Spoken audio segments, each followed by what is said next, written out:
Hello dear students, I hope आप सभी बहुत अच्छे होंगे। तो आज के लेक्चर में हम लोग ऑर्गेनिक केमिस्ट्री से एक छोटा सा कॉन्सेप्ट को डिस्कस करने जा रहे हैं जो आपके जेई या फिर नीट एग्ज़ाम के लिए बहुत ही ज़्यादा इम्पॉर्टेंट है, और इसका नाम है जिंक डस्ट। देखिए, जब भी मैं इस टॉपिक को पढ़ाता हूँ जिंक डस्ट को, तो बहुत सारे स्टूडेंट्स ये मान लेते हैं कि जिंक डस्ट और जिंक मेटल जो है both are the same thing, लेकिन रियली में ये दोनों सेम नहीं होते हैं, डिफरेंट होते हैं। कैसे? तो यहाँ भी मैं हम लोग क्लियर करते हैं। जैसे सबसे पहले अगर हम लोग जिंक मेटल को लें, तो इस जिंक मेटल को एमेल्गम के फॉर्म में हम लोग किस रिएक्शन में यूज़ करते हैं? तो वो हमारा हो जाता है क्लीमेंसन रिडक्शन रिएक्शन। जिंक मेटल को डायरेक्टली हम लोग एक और रिएक्शन में यूज़ करते हैं, वो हमारा हो जाता है रिडक्टिव ओजोनोलिसिस। तो ये जो दो एग्जाम्पल मैंने दिया, इसमें हम लोग डायरेक्टली जो है वो जिंक मेटल को ही यूज़ करते हैं। तो फिर अब सवाल ये उठता है कि जिंक मेटल को तो हम लोगों ने देखा कि क्लीमेंसन और रिडक्टिव ओजोनोलिसिस में यूज़ करते हैं, तो ये जिंक डस्ट फिर क्या होता है? जिंक डस्ट और कुछ नहीं बल्कि जिंक पाउडर होता है। सोचिए, अगर प्रॉपर जिंक मेटल होता है तो उसका कहीं और रिएक्शन होता है, और अगर उसी का जो हम लोग पाउडर फॉर्म ले लेते हैं जिसको हम लोग जिंक डस्ट बोलते हैं, तो इसका जो है कोई दूसरे रिएक्शन में यूज़ होता है। ऐसे ऐसे देखने में तो लगता है कि अच्छा, दोनों तो जिंक ही एलिमेंट है, तो या जिंक डस्ट लिखो या फिर जिंक मेटल लिखो, बात सेम है। लेकिन बात सेम नहीं है। अगर आप जिंक डस्ट वाले रिएक्शन में जिंक मेटल लिख दोगे तो वो पूरा आपका गलत हो जाएगा। ठीक है, तो ये चीज़ आपको ध्यान रखना है। तो यहाँ पे इस लेक्चर में हम लोग जिंक मेटल को डिस्कस ना करते हुए हम लोग कंप्लीटली बात करेंगे जिंक डस्ट के ऊपर कि आखिर कौन कौन इंपॉर्टेंट कंपाउंड है जहाँ जिंक डस्ट का जो है वो रिएक्शन होता है। तो ये मुझे लगा कि ये बहुत ही छोटा सा कॉन्सेप्ट है, लेकिन काफ़ी कंफ्यूजिंग होता है, इसीलिए मैंने इस टॉपिक को यहाँ पे कंसीडर किया। अब जिंक पाउडर है, तो देखिए जिंक पाउडर का जो है ना सबसे पहला रिएक्शन जो है वो हम लोग देखते हैं फिनॉल के साथ। तो जिंक पाउडर जो है, यहाँ पे हम लोग फिनॉल का पहले स्ट्रक्चर ड्रॉ कर लेते हैं, C6H5OH। ये फिनॉल हम लोगों ने ले लिया। यहाँ पे सिंपली क्या करते हैं, जिंक डस्ट। अब आप इसको ऐसे भी इंटरप्रेट कर पा रहे होगे कि यहाँ पे फिनॉल है और फिर जिंक पाउडर उस फिनॉल में डाल दिया, मिक्स कर दिया और फिर हीटिंग करा देते हैं। तो क्या होता है ना, ये जो फिनॉल है वो रिड्यूस करके बेंजीन बना लेता है। और मज़े की बात क्या है, इस फिनॉल में से जो है ना ऑक्सीजन निकलता है और इस जिंक के साथ अटैच होकर ZnO इसका बाय प्रोडक्ट बनता है। यानी ऑक्सीजन का रिमूवल हो गया, तो हम क्या कहेंगे, ये बेसिकली क्या कर गया, रिडक्शन हो गया। यहाँ पे क्या हो गया, यहाँ पे रिडक्शन हो गया। ठीक है, तो ये रिड्यूस करके जो है यहाँ पे क्या बना लेगा, ये फिनॉल से बन जाएगा बेंजीन। अब एक और चीज़ मैं आपको बताता हूँ, फिनॉल में अगर कोई भी हम लोग दूसरा जो अगर कोई भी दूसरा ग्रुप भी अटैच करते हैं, जैसे for example CHO group attach कर दिए, कुछ नहीं है, फिनॉल है, इसी में हम लोग क्या करते हैं, एक एच को हटा के, यहाँ के एच को हटा के और इसके जगह सब्स्टिट्यूट कर दिया हम लोग CHO को। अब यहाँ सेम हम लोग रिएक्शन का प्रोसीजर करते हैं, जिंक डस्ट या फिर आप कह लो जिंक पाउडर लेते हैं, फिर हीटिंग कराते हैं। अब क्या होगा ना, ये बिल्कुल पहले की तरह ही क्या करेगा, ये जो फिनॉल का जो ऑक्सीजन उसको लेगा और ZnO बनाएगा बाई प्रोडक्ट। अब ये बना लिया तो यहाँ H है तो ये फिनॉल हो गया। अब बाकी जो एक और जो ग्रुप आया था CHO, वो एज इट इज़ रहेगा। तो यहाँ से आप इंपॉर्टेंट एक कंक्लूजन ड्रॉ कर सकते हैं कि फिनॉल जो है ना, फिनॉल को थोड़ा सा मैं स्पेशल कर दे इस तरीके से यहाँ पे घेर देता हूँ। फिनॉल के अलावा अगर कोई भी ग्रुप अटैच होता है और रिएक्शन जो जिंक डस्ट के साथ हो रहा है, तो उस जो भी अदर ग्रुप जो आएगा वो एज इट इज़ रहेगा। उस वो जो है जिंक डस्ट से बिल्कुल भी इन्फ्लुएंस होकर रिएक्शन में पार्टिसिपेट नहीं करेगा। इसी कारण हम लोगों ने देखा कि फिनॉल का जो है बस ये O निकल रहा है, रिड्यूस करके बेंजीन बन रहा है, बाकी जो भी ग्रुप है वो एज इट इज़ अटैच हो रहा है, इसको कोई भी इस जिंक डस्ट के रिएक्शन से फ़र्क नहीं पड़ रहा है। ये भी रिएक्शन सेम था और ये भी रिएक्शन सेम है, बस इसमें क्या हुआ, एक ग्रुप अटैच किए और वो ग्रुप एज इट इज़ ही रहेगा।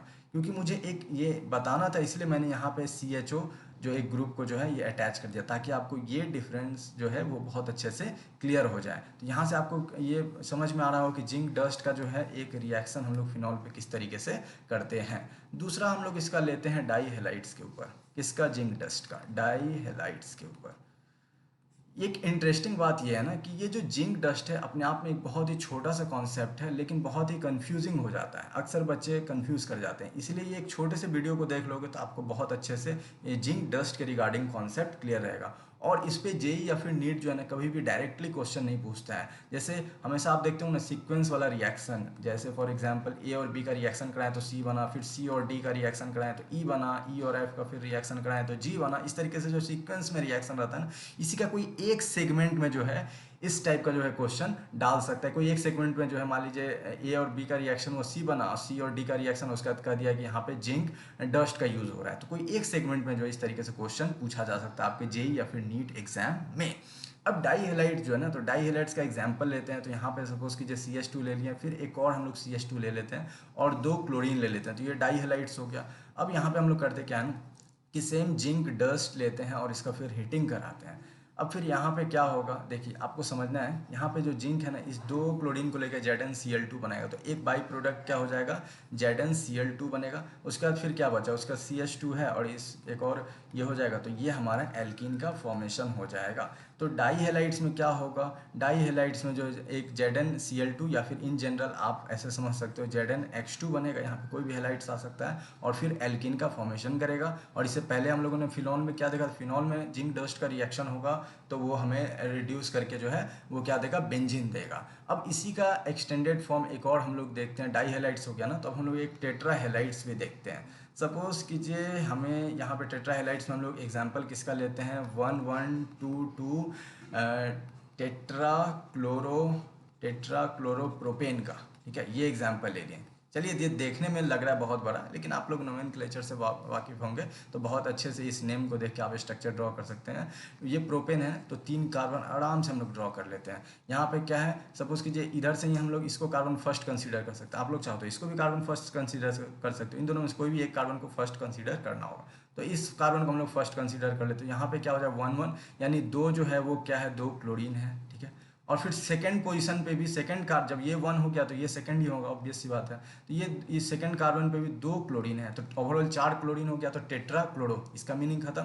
अब यहाँ पे हम लोग क्या करते हैं, प्रोपेन, अब सिर्फ हम लोग क्या करते हैं, हाइड्रोजन इसमें पुट कर देते हैं। यहाँ 3 हो जाएगा, इसका 4 बन गया, इसका 1 हो जाएगा।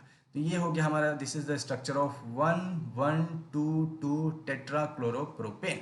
अब ये जो है टेट्रा हेलाइट्स, ये डाई हेलाइट्स का ही एक्सटेंडेड फॉर्म है, जैसा कि मैंने थोड़ी देर पहले कहा। तो जिंक डस्ट का जो हम लोग रिएक्शन कराते हैं, इसमें सिंपली क्या होगा ना, इसमें हम लोग एक जिंक लेंगे तो ये 2 Cl को ले लेगा, तो ZnCl2 निकल गया। फिर एक और जिंक को लेंगे तो ये 2 Cl को ले लेगा, तो एक और ZnCl2 निकल जाएगा। इसका बाई प्रोडक्ट में 2 ZnCl2 बन जाएगा। और यहाँ पे जो है सिंपली क्या बनेगा प्रोडक्ट, ये CH3 है, फिर ये C हो जाएगा और यहाँ पे है ट्रिपल बॉन्ड आ जाएगा और ये CH बन गया, ठीक है। तो ये एक हमारा क्या हो गया, एल्काइन हो गया। बिल्कुल उसी के तरीके था, बस वहाँ पे जो है एक हमें ZnCl2 बना, यहाँ 2 बना, तो वहाँ एक ZnCl2 बना तो क्या हो गया, एक ही बॉन्ड इंक्रीज किया तो एल्किन हो गया, एल्केन से फाइनल प्रोडक्ट। यहाँ 2 ZnCl2 बना तो 2 बॉन्ड इंक्रीज किया, तो एक तो पहले से था, 2 इंक्रीज किया तो ट्रिपल बॉन्ड हो गया, तो ये एल्काइन का फॉर्मेशन हो गया। इसमें थोड़ा सा एक और अगर हम लोग एग्जाम्पल यहाँ पे कंसिडर कर ले डाई हेलाइट्स का, कि सपोज कीजिए डाई हेलाइट्स जो है आपको इस तरीके से दे दे, जैसे कोई भी हेलोजन ग्रुप है, ठीक है, वो आपको जो है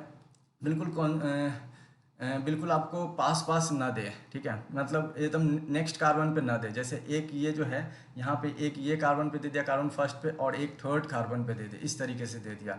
बिल्कुल आपको एकदम जैसे फर्स्ट और सेकंड इस तरीके से, या फिर सेकंड थर्ड पे नहीं दिया, ये 1 और थर्ड पे दे दिया, तब भी जिंक डस्ट का अगर रिएक्शन होता है, ये भी बेसिकली डाई हेलाइट्स ही हैं, जिंक डस्ट का रिएक्शन होता है, तो कुछ नहीं करना। यहाँ पे भी क्या हो जाएगा, सिंपली यहाँ पे भी जिंक आएगा, ZnCl2 निकालेगा, ठीक है, तो ZnCl2 हो जाएगा और प्लस फिर क्या हो जाएगा, अब ये एक रिंग का फॉर्मेशन कर लेगा।